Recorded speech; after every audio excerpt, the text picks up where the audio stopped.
Essex Police Emergency. Hi there. I need police and a forensics team to my address, please. What's happened? My friend and I got into an altercation, and I'm the only one who came out alive. Are you telling me you've killed somebody? Yes. The voice on the other end belongs to Lewis Daines. He's 18 years old. His tone is calm, methodical, almost detached. He's just murdered a 14-year-old boy named Breck Bednar, and he's calling to report his own crime. But to understand how we got to this moment, to understand how a teenager from Surrey ended up dead in an Essex flat, we need to go back. Back to when Breck was just a kid who loved Lego and toy rockets. Back to when the internet seemed like just another place to play games with friends. Back to before anyone knew Lewis Daines existed. Caterham, Surrey, an hour's drive from London, small town, tree-lined streets, the kind of place where you know your neighbors. This is where Breck Bednar grew up, 14 years old, straight A student, member of the Air Training Corps. He attended St. John the Evangelist Church every Sunday with his family. His mother, Lauren Lefebvre, a teaching assistant from Michigan, his father, Barry Bednar, an oil trader, and his 3 younger siblings, 12-year-old triplets. By all accounts, Breck was the kind of kid teachers love. He didn't swear, he didn't slam doors. He was curious, good with his hands, always tinkering with electronics. His friends called their group the Lego Gang. Kids running around with toy rockets, having the kind of adventures that define childhood. But at 14, Breck discovered something new: online gaming. A friend from school invited him into a private gaming server, a virtual clubhouse where they'd play Call of Duty, Battlefield, games that let them strategize and communicate in real time through TeamSpeak, a voice chat platform. Lauren wasn't concerned at first. Breck's bedroom door was always open when he gamed. She could hear everything the kids said to each other. Nothing sinister, just teenage boys being teenage boys. But there was something odd. The person running this server, the ringmaster as Lauren would later describe him, was someone none of the other kids knew in real life. Someone who claimed to be 17. Someone who went by the name Lewis Daines. Lewis Daines had a good story. He told Breck he was a 17-year-old computer engineer running a multi-million-pound tech company. Sometimes he claimed to be in New York, working for the US government. Other times, Dubai or Syria. He was important. He was busy. Breck would often talk about the stories that Daines talked about. I think Breck was impressed. I think all the boys were impressed with the tales that Daines told. And I think they all liked thinking that they were involved with someone who had flown in an airplane with, guarding, military computers. And they enjoyed being friends with somebody who lived in New York and worked for the FBI. And they enjoyed someone who was, so high up, in his career path. And yet he was playing games and giving attention to these boys. He was everything a 14-year-old boy with baby teeth and an interest in computers might find fascinating. And slowly, methodically, Lewis Daines began to take over Breck's life. It started with gaming sessions, hours-long conversations through TeamSpeak, private messages on social media. Lewis would talk about his work, his travels, his connections. He made Breck feel special, chosen.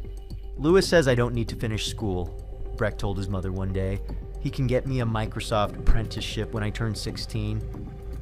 Lewis says, "I don't drink or smoke and do well in school, so I should be allowed to game as long as I want." Lewis says, Lewis says, Lewis says.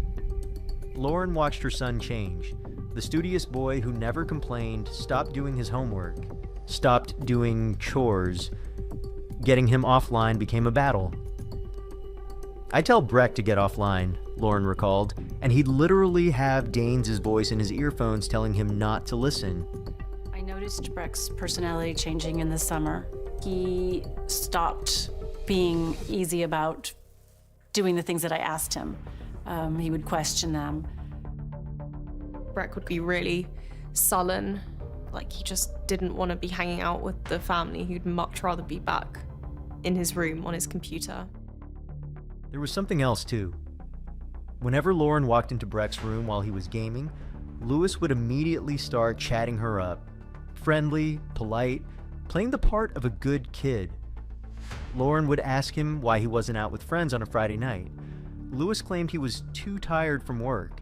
The excuses did nothing to calm her growing fears. Both of Breck's parents offered to take him to meet Lewis in person. A reasonable suggestion.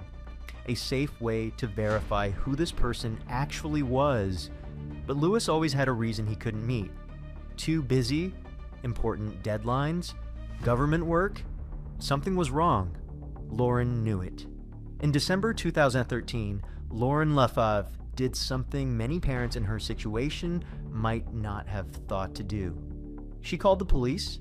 She told them she was worried about her son, that an older person online was grooming him, that she feared for his safety. The response she got was not what she expected. According to Lauren, the woman on the phone asked if Breck could just play on another website, or if Lauren could simply ask Lewis not to contact Breck again. No investigation was opened. No background check was run on Lewis Daines. If they had looked, if anyone had looked, they would have discovered that Lewis Daines was not 17. He was 18 years old, unemployed, living alone in a flat in Grays, Essex. His neighbors described him as reclusive. He had been in and out of local authority care after his parents abandoned him. And in 2011, 3 years before Breck's murder, Lewis Daines had been accused of possessing indecent images and raping a 15-year-old boy. He was never charged. The case went nowhere. But the police didn't find any of this in December 2013, because they didn't look. Frustrated and desperate, Lauren took matters into her own hands. She confiscated Breck's computer. She organized a meeting with Breck's father, another boy from the gaming group, and that boy's parents. They shared their suspicions. They tried to warn each other. But Lewis Daines was already one step ahead. He convinced Breck to secretly record the meeting. Every word the parents said, Lewis now knew. He knew they were onto him, and that's when everything went underground. In early 2014, Lewis Daines told Breck he was dying, some terminal illness. He didn't have long, and his company, this fictional tech empire he'd built in Breck's imagination, was going to collapse without leadership. But he had a solution. He wanted to hand the company over to Breck, train him, pass on everything he knew. All Breck had to do was come to his flat in Essex and learn the job. For a 14-year-old who'd been told for months that he was special, that he had a future in tech, that he didn't need school because he had connections, this seemed like an opportunity. On February 17, 2014, Breck told his father he was going to stay at his friend Tom's house to build a new server. Instead, he got into a taxi and traveled 30 miles from Caterham, Surrey, to Grays, Essex. Before leaving, Breck received an email from Lewis with detailed instructions. Lies to tell his father. How to convince him everything was fine. How to make sure nobody asked questions. Lewis had been planning this for weeks. In January, he'd ordered supplies online. Duct tape, condoms, syringes. When Breck arrived at the flat that evening, it was the first time they'd ever met in person. It would also be the last time Breck Bednar was seen alive. What happened inside Lewis Daines' flat that night is pieced together from forensic evidence, police reports, and Lewis's own confession, though even his version of events is unreliable. What we know for certain, at some point during their meeting, there was sexual activity between Lewis and Breck. Shortly after, Lewis used the duct tape to bind Breck's wrists and ankles. Then, with a knife, Lewis slit Breck's throat. Death was almost instantaneous. Breck bled out within seconds. But the horror didn't end there. After killing Breck, Lewis Daines took photographs of the mutilated body. He sent those images to at least 2 other members of their gaming group, boys who had been playing video games with them for months, who had no idea what Lewis was capable of. The photos spread quickly.